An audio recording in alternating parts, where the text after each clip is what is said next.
नमस्कार, मैं पप्पू कुमार यादव, सहायक प्राध्यापक संस्कृत, महिला कॉलेज चाईबासा, कोल्हान विश्वविद्यालय झारखंड। आज हम लोग मेघदूत काव्य के पूर्व मेघ के 29वें श्लोक को पढ़ने जा रहे हैं। इससे पूर्व हम लोग 28वें श्लोक को पढ़े थे। उसमें वर्णन आया था कि मेघ निर्विंध्य नदी के जल को ग्रहण करता है और उस जल को ग्रहण करके वह रसाभ्यंतर होता है, यानी जल से पूर्ण होता है, अपने अंदर जल की प्रचुर मात्रा को ग्रहण कर लेता है। वहां वह तीसरी बार किसी नदी के जल को ग्रहण किया है। प्रथम बार में नर्मदा नदी के जल को, दूसरे बार में वेत्रवती नदी के जल को और तीसरे बार में उस निर्विंध्य नदी के जल को ग्रहण किया है। यहाँ इस 29वें श्लोक में जो वर्णन आया है वह भी किसी नदी का ही है और वह नदी है सिंधु। और वह सिंधु नहीं जो कश्मीर से होकर बहती है, क्योंकि वह तो मेघ के मार्ग में आएगी ही नहीं। यह सिंधु नदी अलग सिंधु है जो मालव प्रदेश से होकर बहती है। इसी का वर्णन इस श्लोक में आया है। किंतु इस सिंधु सिंधु नदी की जो स्थिति है वह पूर्व में वर्णित नर्मदा, वेत्रवती और निर्विंध्या, इन तीनों नदियों से अलग है। उन तीनों नदियों से मेघ जल को ग्रहण किया है, किंतु इस नदी की स्थिति अलग है। इसमें जल की मात्रा कम है और वह मेघ उस प्रदेश में उस नदी से जल लेता नहीं है, बल्कि उस प्रदेश में जल की वृष्टि करता है, जिससे उस नदी की कृशता, दुर्बलता दूर हो जाए, यानी उस नदी में जल पुनः वापस उसी प्रकार अधिक रूप से बहने लगे। इसी का वर्णन, इसी नदी की दुर्बलता का वर्णन इस श्लोक में महाकवि कालिदास श्रृंगारिक रूप से करते हैं। वो कहते हैं, जैसा वर्णन आया है कि नदी, वह सिंधु नदी नायिका है और वह मेघ नायक है, और नायिका सिंधु नदी अपने नायक मेघ के प्रतीक्षा में विरह अवस्था के कारण, अधिक दिनों से नहीं मिलने के कारण विरह अवस्था से दुर्बलता को प्राप्त कर गई है, दुबली हो गई है, पतली हो गई है। और आगे कहते हैं कि किसी भी नायक के लिए उसकी नायिका की दुर्बलता, कृशता उस नायक के सौभाग्यशाली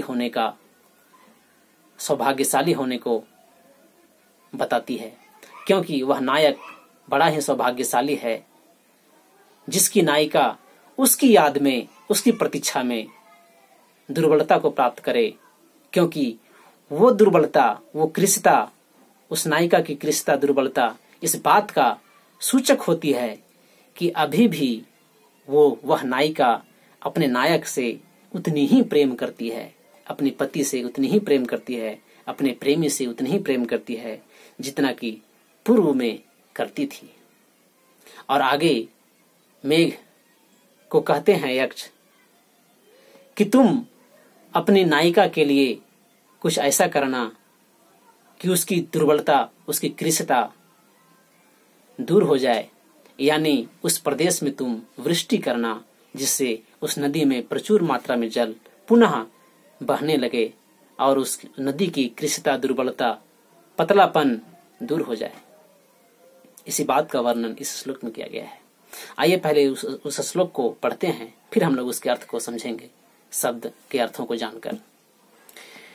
वेणीभूत प्रतनुषलीला, वेणीभूत प्रतनुषलीला, तामतीतस्य सिन्धुः, पाण्डुछायातटरुहतरु, भ्रंशिभिर्जीर्णपर्णैः, सौभाग्यं ते सुभगविरहा, वस्थया व्यञ्जयन्ति, कार्श्यम्येण त्यजति विधिना, सत्वयैवोपपाद्य।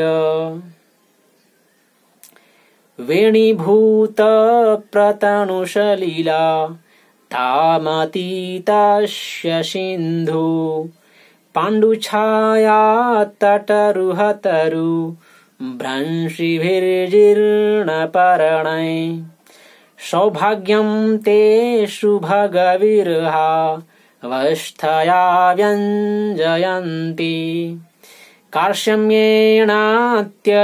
विधिना सत्वयैवोपपाद्य। यह इस श्लोक में जो शब्द आए हैं, पहले उन शब्दों को एक बार हम लोग देख लेते हैं, फिर आगे चलेंगे। प्रथम शब्द है वेणीभूत प्रतनु सलीला। वेणी का अर्थ होता है केसों के द्वारा बांधकर बनाई गई चोटी, और भूत का अर्थ होता है स्वरूप, यानी वेणी के स्वरूप, वेणी के जैसा। प्रतनु का अर्थ होता है दुर्बल, सूक्ष्म, पतला, तो वेणी के समान पतला, यहाँ तक का अर्थ हुआ। और आगे है सलीला। सलील का अर्थ होता है जल, यानी वेणी के समान पतले जल वाली, यानी ऐसी नदी जिसमें जल कम हो और कम जल के कारण उसकी अवस्था वेणी के समान पतला हो, इसका ये अर्थ हुआ। आगे ताम अतीतस्य, ताम जोड़ अतीतस्य, ताम यानी उसको, यहाँ ताम निर्विंध्या नदी के लिए आया है, यानी उसको, उस निर्विंध्या नदी को। अतीतस्य, अतीत का अर्थ होता है जो गुजर गया, पार हो गया, तो यहाँ अतीतः जो गुजर जाता है वही अतीत है, यानी जो पार हो गया है, जो आगे आ गया है वो अतीत है, यानी अतीत शब्द आया है मेघ के लिए। और अतीतस्य यानी मेघस्य, ताम अतीतस्य यानी उस निर्विंध्या नदी को जो पार कर गया है वो अतीत है, यानी मेघ, और उस मेघ का यानी अतीतस्य यानी मेघस्य। सिंधु यानी सिंधु नदी। सिंधु का अर्थ सागर भी होता है, नदी भी होती है और जल भी होता है, तो यहाँ सिंधु का अर्थ सिंधु नदी आया है। आगे है पांडु छाया। पांडवी छाया यानी पीली छाया, पीली कांति, पीला रंग, पीली रंग से युक्त जो हो वही, उसी को कहते हैं पांडवी छाया। यस्याह सा पांडु छाया, यानी जिसकी कांति, जिसकी शोभा, जिसका वर्ण पीला हो, उसी को कहते हैं पांडु छाया, यानी पीले वर्णों वाली, पीले रंगों वाली। आगे है तट रूह तरु भ्रंशिभिर जीर्ण पर्णः। संधि है एक जगह इसमें, तट रूह तरु भ्रंशिभिः जोड़ जीर्ण पर्णः। तट यानी किनारा, नदी का किनारा, नदी का तट। रूह यानी उत्पन्न होना, उगना, और तरु यानी पेड़, वृक्ष, यानी तट पर उगे हुए वृक्ष के भ्रंशिभिः, भ्रंश यानी गिरना, और भ्रंशिभिः यानी गिरे हुए के द्वारा, तृतीय बहुवचन, यानी तट पर उगे हुए वृक्षों के गिरे हुए के द्वारा। अब क्या है आगे देखते हैं क्या गिरता है। जीर्ण पर्ण है, यानी पके हुए पत्ते। जीर्ण का अर्थ होता है पका होना, और पर्ण यानी पत्ता। तो तट पर उगे हुए वृक्षों के गिरे हुए पर्णों के द्वारा, यानी पत्तों के द्वारा, इसका ये अर्थ हुआ। आगे है सौभाग्यम, यानी सौभाग्य को। ते यानी तुम्हारा, तव। सुभग यानी हे सुभग, यहाँ संबोधन के रूप में आया है। सुभग यानी हे सौभाग्यशाली, हे सौभाग्यवान या हे भाग्यवान। भाग्यवान का प्रयोग अभी लोग करते हैं स्त्री के रूप में, लेकिन वो गलत है। भाग्यवान पुरुष के लिए करना चाहिए, वो तो भाग्यवती है। भाग्यवान यानी पुरुष। तो हे सुभग यानी हे भाग्यवान, हे सौभाग्यशाली, हे सौभाग्यवान यानी हे मेघ को बोला गया है यहाँ सुभग। आगे है विरहावस्थया। विरह जोड़ अवस्था, विरहावस्था, और उसका तृतीय विभक्ति एक वचन, यानी विरहावस्थया यानी विरहावस्था के द्वारा। आगे है व्यंजंती। वी उपसर्ग अंज धातु सत्री प्रत्यय लगा हुआ स्त्री अर्थ में, स्त्रीलिंग अर्थ में। व्यंजंती यानी अन्य धातु का अर्थ होता है प्रकट करना, अभिव्यक्त करना। तो व्यंजंती यानी विशेष रूप से अभिव्यक्त कर रही है, प्रकट कर रही है, इसका ये अर्थ हुआ। कार्श्यम यानी कृशता को, दुर्बलता को।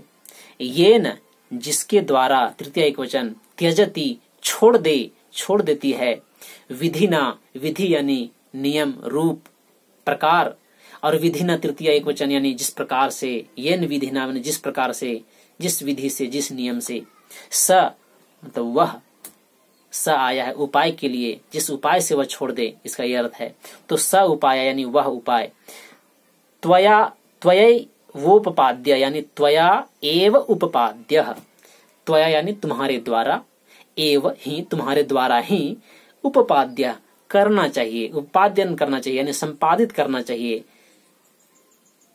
अब आगे इसके संपूर्ण अर्थों को समझते हैं। तो आइए इसके अर्थ को समझते हैं। सबसे पहले यक्ष मेघ को कह रहा है कि हे मेघ, वेणीभूत प्रतनु सलीला, जो जल के कम रहने के कारण, जो नदी अपने अंदर जल के कम रहने के कारण वेणीभूत प्रतनु यानी वेणी के समान, बालों के बनाए गए चोटी जो वेणी होती है उस वेणी के समान दुबली पतली दिख रही है, वैसी सलीला यानी वैसी जल वाली यानी उतने कम जल वाली जो जल के कमी के कारण वेणी के समान, वेणी भूत प्रतनु यानी वेणी के समान प्रतनु पतला दिख रही है, पतली दिख रही है, दुर्बल दिख रही है, ऐसी। और तट रूह तरु, अपने तट पर ऐसी नदी जो अपने तट पर उगे हुए तरु वृक्षों के भंस भी जीर्ण पर्ण है, वृक्षों के भंस भी गिरे हुए जीर्ण पर्ण, पके हुए पत्तों के द्वारा, सूखे हुए पत्तों के द्वारा पांडु छाया पीली कांति वाली हो गई है। यानी ऐसी नदी जो जल की कमी से वेणीभूत प्रतनु यानी वेणी के समान पतली दिखती है, और अपने तट पर उगे हुए तटरूह तरु, अपने तट पर उगे हुए भ्रंश भी जीर्ण पर्ण है यानी सूखे पत्ते के गिरने के कारण पांडु छाया पीली छाया वाली यानी पीली कांति वाली, पीली रंग की दिख रही है। ऐसे उसके तट हैं जो सूखे पत्ते गिरने के कारण पीला पीला दिख रहा है। ऐसे तटों से युक्त सिंधु, ऐसे तटों से युक्त सिंधु नदी, वह सिंधु नदी स्व यानी अपने, स्व यहाँ है नहीं, अपने से लगाए हैं, स्व विरह अवस्थया, अपने विरह अवस्था के द्वारा यानी अपनी दुर्बलता के द्वारा, अपनी कृशता के द्वारा, ताम अतीतस्य यानी उस नदी को, ताम यानी उस निर्विंध्या नदी को जो पार कर गया है, उसके लिए आया है कि ताम अतीतस्य यानी उस निर्विंध्या नदी के पार हुए क्या, यानी मेघ का, क्योंकि मेघ ही उस निर्विंध्या नदी को पार करके उसके जल को ग्रहण करके आगे आया है। तो बोल रहा है कि स्वविरहावस्थया, वह नदी, वह सिंधु नदी अपने विरह अवस्था के द्वारा, अपनी कृशता के द्वारा, अपनी दुर्बलता के द्वारा, ताम अतीतस्य उस निर्विंध्या नदी को पार किया है, अतीतस्य वैसे मेघस्य मेघ का सौभाग्यम व्यंजंती, सौभाग्यम व्यंजयंती यानी उसके सौभाग्य को अभिव्यक्त कर रही है। एक बार फिर से देखिए, वेणी भूत प्रतनु सलीला यानी जल की कमी से वेणी के समान दिखने वाली, तथा तट रूह तरु भ्रंश भी, तट पर उगे हुए वृक्षों के सूखे पत्ते गिरने के कारण, जीर्ण पर्ण है, सूखे पत्ते गिरने के कारण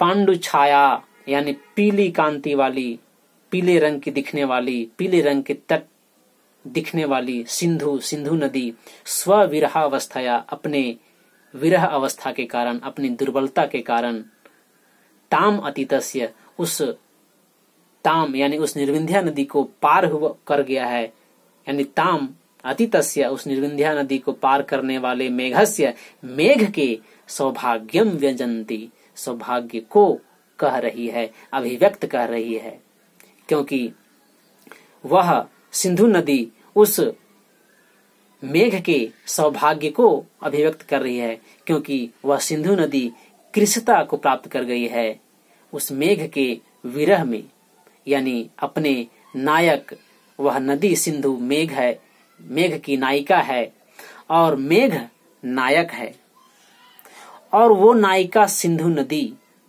अपने नायक मेघ के नहीं आने के कारण, बहुत दिनों से नहीं मिलने के कारण, यानी उस प्रदेश में वृष्टि नहीं होने के कारण वह कृशता को प्राप्त कर गई, यानी दुर्बलता को प्राप्त कर गई, अर्थात उसमें जल की मात्रा कम हो गई। तो यहाँ कहा गया है कि ताम अतीतस्य सौभाग्यम व्यजंती, यानी वह सिंधु नदी उस मेघ के सौभाग्य को अभिव्यक्त कर रही है। क्यों, कैसे सौभाग्य को अभिव्यक्त कर रही है? तो सौभाग्य को इस रूप में अभिव्यक्त कर रही है कि वह इस विरह अवस्था के कारण प्राप्त दुर्बलता से यह इस बात को अभिव्यक्त कर रही है कि मैं सिंधु नदी आज भी तुम मेघ से उतनी ही प्रेम करती हूँ, उतनी ही चाहती हूँ जितना कि पूर्व में। इसी कारण से तुम्हारे विरह में, तुम नहीं आए बहुत दिन, इसके विरह में, इसके याद में हमारी ये कृशता रूपी, दुर्बलता रूपी दशा हो गई है, अवस्था हो गई है। और इस प्रकार वह कृश स्वरूपा सिंधु नदी अपनी कृशता से उस मेघ का सौभाग्य को अभिव्यक्त कर रही है। और आगे इसी में कहते हैं कि येन विधिना कार्श्यम त्यजति, जिस भी रूप से, विधिना यानी जिस भी प्रकार से, विधि यानी जिस प्रकार से, येन विधिना जिस नियम से, जिस प्रकार से, जिस रूप से, सा यानी सा यहाँ इस श्लोक में नहीं है, सा यानी उस वह सिंधु नदी कार्श्यम त्यजति अपनी कृशता को, अपनी दुर्बलता को छोड़ दे, त्याग दे, यानी उसमें पुनः जल आ जाए, इसके लिए हे सुभग, हे सौभाग्यवान, हे मेघ, स त्वया उपपाद्य एव, वह तुम्हारे द्वारा किया जाना ही चाहिए।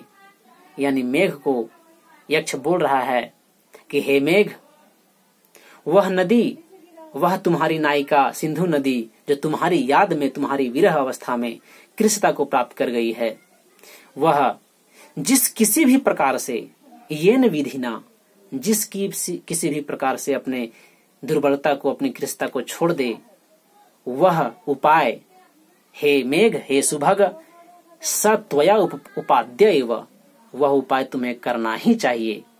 यानी परोक्ष रूप से यही कह रहा है कि तुम कुछ ऐसा करना कि उस प्रदेश में, कि पुनः उस सिंधु नदी में जल उसी अधिकता से बहने लगे, यानी उसकी कृशता समाप्त हो जाए और पुनः उस नदी में, उस सिंधु नदी में जल पूर्व की भांति अधिक रूप से प्रवाहित होने लगे। इस बात को यहाँ बताया गया है। तो एक बार पूरे श्लोक को देख लेते हैं। वेणीभूत प्रतनु सलीला, यानी कम जल रहने के कारण वेणी के समान दिखने वाली, चोटी के समान दिखने वाली, कृश स्वरूप दुर्बल दिखने वाली, तट रूह तरु भ्रंशी भी, तट पर उगे हुए वृक्षों के द्वारा, वृक्षों से गिरे हुए जीर्ण पर्ण है, पके हुए या सूखे हुए पत्तों से, सूखे हुए पत्तों के द्वारा पांडु छाया, पीली कांति वाली यानी पीला रंग से युक्त दिखने वाली सिंधु नदी विरहावस्थाया, अपनी विरह अवस्था के द्वारा, अपनी विरह के द्वारा, अपनी कृशता के द्वारा, ताम अतीतस्य उस निर्विंध्या नदी को पार कर गया, जो है उस मेघ का, अतीतस्य मेघस्य, उस मेघ का सौभाग्यम व्यजंती, सौभाग्य को अभिव्यक्त कर रही है। और आगे कहते हैं कि येन विधिना कार्श्यम त्यजति, यानी येन विधिना सा कार्श्यम त्यजति, यानी येन विधिना सा सिंधु नदी कार्श्यम त्यजति, अर्थात जिस भी किसी प्रकार से वह सिंधु नदी अपनी कृशता को, अपनी दुर्बलता को छोड़ दे, त्याग दे, हे सुभग, हे सौभाग्यवान, हे मेघ, स त्वया उपाद्य एव, वह तुम्हारे द्वारा किया ही जाना चाहिए, यानी उस क्षेत्र में वृष्टि करनी ही चाहिए।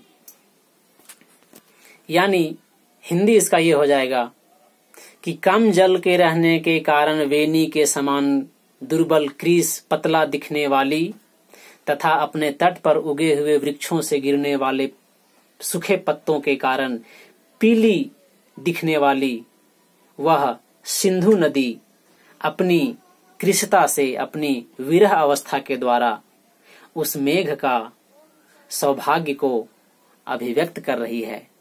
और जिस किसी भी प्रकार से उस नदी, उस सिंधु नदी की विरह अवस्था दूर हो जाए, कृषिता दूर हो जाए, दुर्बलता दूर हो जाए, हे मेघ, वह उपाय तुम्हारे द्वारा किया ही जाना चाहिए। तुम उस उपाय को करना ही, यानी वृष्टि करना।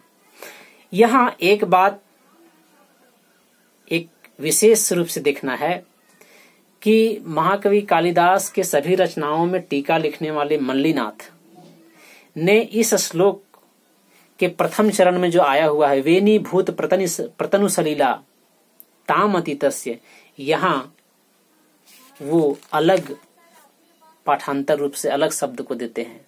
उनके द्वारा लिखा गया है कि वेनी भूत प्रतनु सलीला सावतीतस्य सिंधु, यानी वेनी भूत प्रतनु सलीला असौ अतीतस्य सिंधु। यहाँ वो सिंधु नदी को सिंधु नदी के रूप में नहीं अर्थ लेते हैं, वो सिंधु को सिंधु यानी एक नदी के रूप में लेते हैं, सिंधु नाम नहीं, यानी सिंधु को सामान्य रूप से लेते हैं, यानी सिंधु का अर्थ यहाँ सिर्फ नदी लेते हैं, सिंधु का अर्थ सिंधु नाम नहीं लेते हैं। यानी उनका कहना है कि असौ सिंधु, यानी वह सिंधु, वह नदी, सिंधु का अर्थ नदी लिए हैं, यानी वह नदी, यानी निर्विंध्या नदी। और वो कहते हैं कि वह निर्विंध्या नदी अपनी कृषिता को प्राप्त कर गई है और तट पर उगे हुए पेड़ों से गिरे हुए सूखे पत्तों के कारण पांडु वर्ण की हो गई है। लेकिन हम लोग पढ़ चुके हैं उस श्लोक में वह निर्विंध्या नदी के जल का प्रवाह का वर्णन है, जो पत्थरों से टकरा करके और कैसे बह रही है और कैसे सरक रही है नदी, और उस नदी के जल को वह मेघ ग्रहण करके और रसाभ्यंतर हुआ है। तो फिर उस प्रकार से बहने वाली नदी पुनः कृषिता कैसे प्राप्त कर सकती है?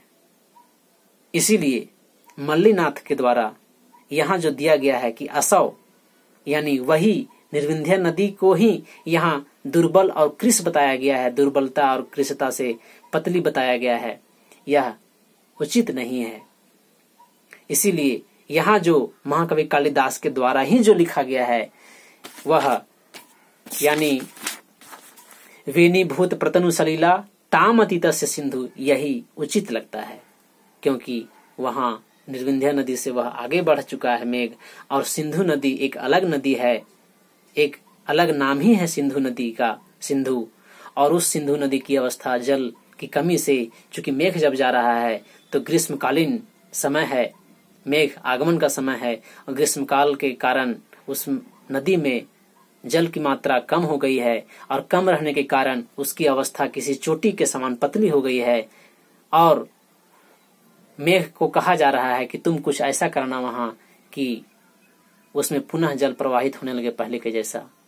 तो वही इसका अर्थ हो जाएगा पूर्व में जो हम लोग किए हैं कि वेनी के समान पतले दिखने वाली वह सिंधु नदी, जिसके तट पर उगे हुए पेड़ के पत्ते गिरने, सूखे पत्ते गिरने के कारण पीले दिख रही, पीली कांति, पीली शोभा से दिख रही है, यानी पीले रंग की दिख रही है, वैसी सिंधु नदी उस निर्विंध्या नदी को पार कर गए मेघ के सौभाग्य को अभिव्यक्त कर रही है, और उसकी कृषिता जिस किसी भी उपाय से समाप्त हो जाए, ऐसे उपाय तुम मेघ के द्वारा करना ही चाहिए, यही इसका अर्थ है।